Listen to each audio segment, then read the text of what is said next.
kakain ka ba o hindi? Ang bango mga boss.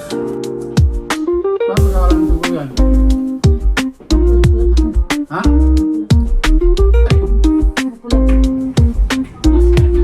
Negative 27 mga boss.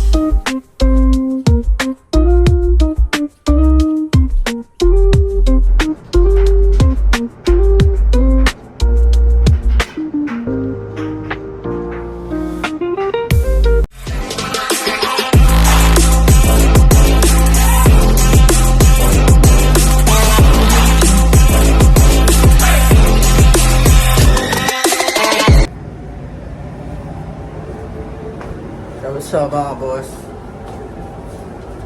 kaagising lang namin ni Mrs.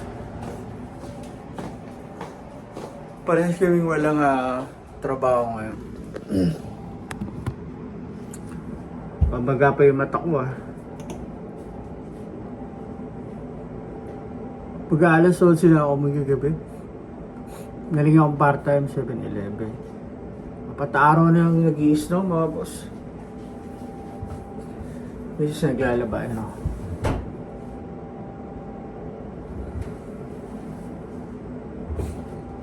Ay, masarap na almusal ngayon mga boss. Naluto kami almusal.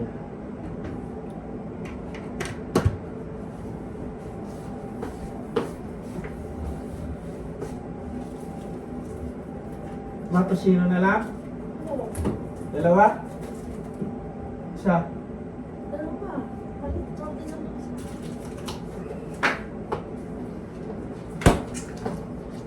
Ito almusal natin ngayon mga boss. Mabilis ang luto. Ay, ako! Buhay! Buhay Canada mga boss. Muna natin.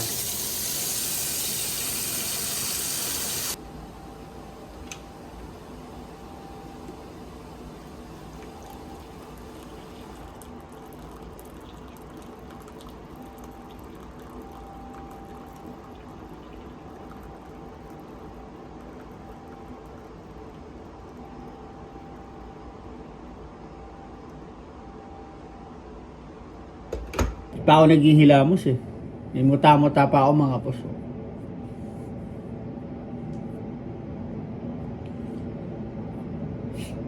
Pagbukas si Mrs. ng ilaw sa kwarto, nagising na ako.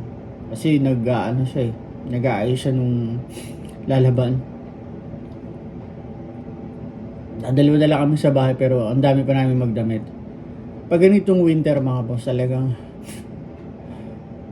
kailangan mo lagi ng maraming suit sa katawan pag lalabas ka. 4 na araw, dire-diretso ang snow. Buhos ng snow. Mamaya, isasama ko kayo sa labas, magsashovel ako dyan. Kaya, bilib ako, alam niyo ba? Bilib ako dun sa mga pagka ganitong winter, at ayan tulad dyan, nagsunod-sunod yung snow. Siyempre, di ba, mahirap mag-drive. Napakadelikado. Pero yung ating mga truck driver, lalo na yung mga Pilipino truck driver, bilib na bilib ako sa kanila. Talagang on time, i-deliver nila yung mga produkto nila. Isa yan sa mga pinapanood ng mga vlogger, mga Pinoy trucker dito sa Canada. Lalo na sa parting Alberta, ang dami nila dyan. Ganyan tayo. Katalento mga boss sa mga Pilipino. Walang inuurungan trabaho. Yan ang Pinoy.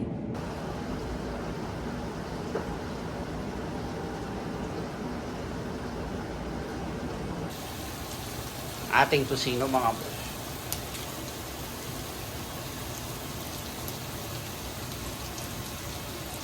Nakasaing na rin ako. Tanya, luto na.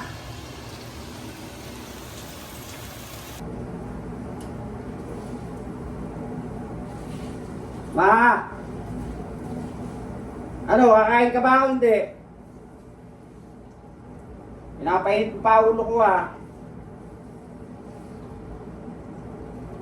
Ma!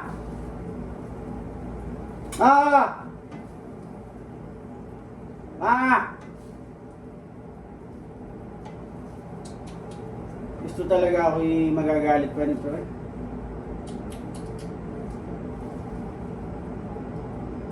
Isa pa! Ma!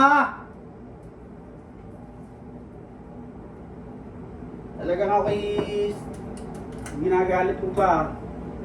Kanina ka pa tinatawag eh. Ang bango mga boss.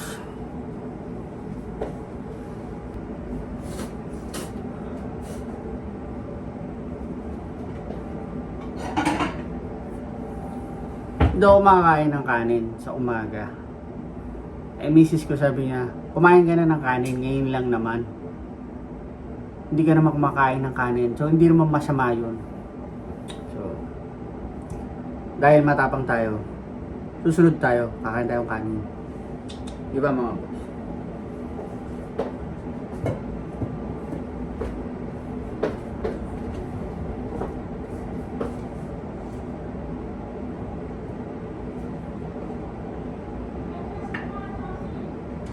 Ano? Kumakasigaw ka. Ano sabi mga boss? Suka yata tsaka asin.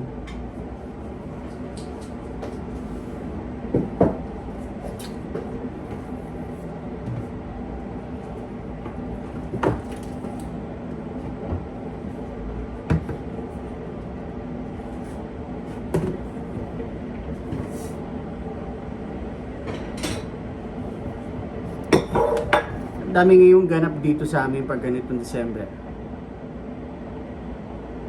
Christmas party. Pero hindi naman ako makapunta. May trabaho. Ano ba?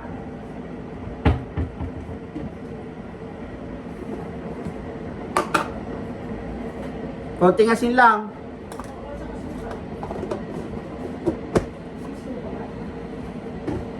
Mari ka na.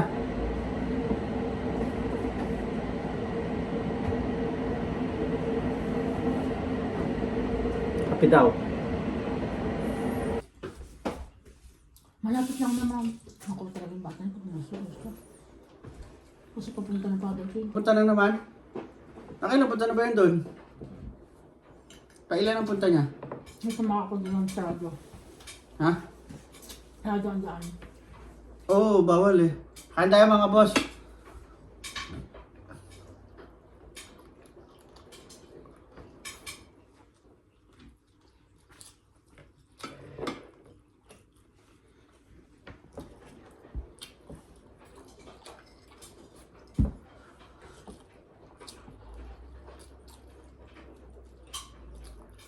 Dati na pala niluluto ko ng ganito kay Jordan. Yung ano mo, parang kita-kita pa yung dugo eh.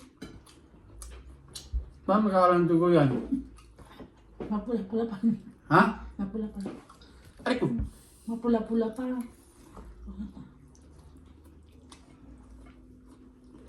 Pinag-iinit ang ulo ko yung mga boss.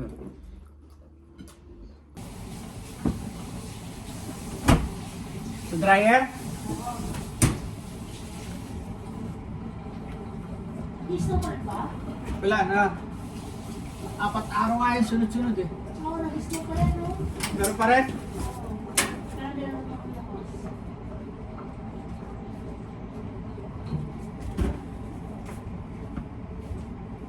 Magmas ka.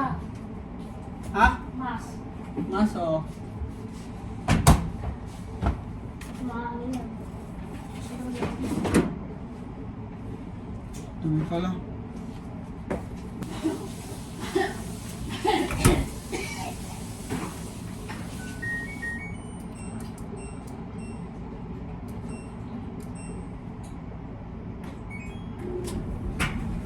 Okay.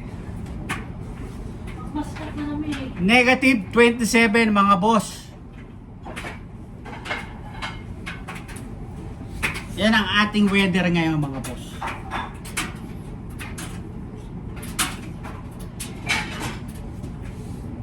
Kahit ayoko lumabas dahil malamig, kailangan ko lumabas at isasobel ko lang yung mismong daanan namin. Kasi baka ma-stuck yung sakyan kapag hindi ko tinanggal yung sodium sa mismong daan.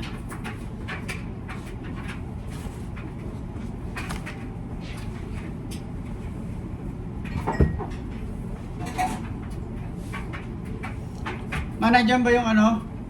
Yung makapal na parang ano dyan? Ate, yun sa akin. Wait lang mga boss. Ito daw suit ko mga boss. Makapal to sa loob. Oh.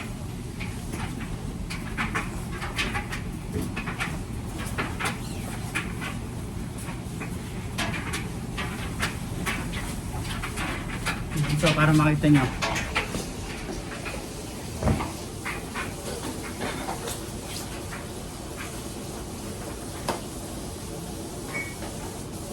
Mainit to sa loob ng katawan mga boss. Kaso lang sila. Hindi dali mo sa Saber Mountain yan. Mag-is kami na dyan sa Saber Mountain sa Dawson. Ah, meron doon? Sa Dawson? Doon sa beginners talaga yun. Ay, maganda. Hindi kami mag-is kila Jordan. Kailan tayo punta? Kami na Bayad ba? Jordan. Bayad? Oo, natural. Pwede dito sa Canada. Walang libre pala sa Canada mga boss.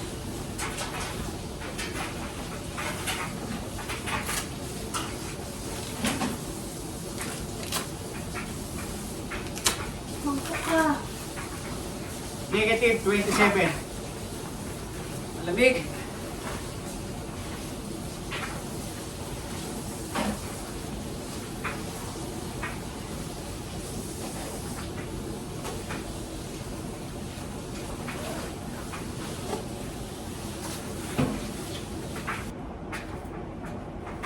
Mas pa yung mga bunot mo dati. Ayoko naman. O yan, maganda ka. Ganyan.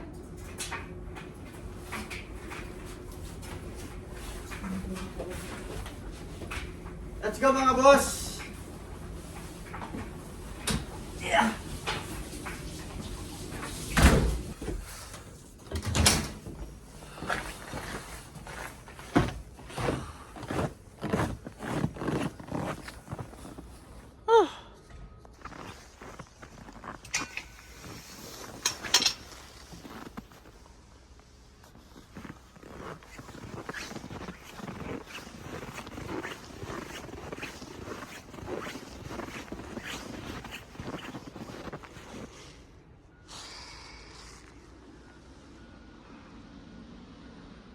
Gandang tignan, no?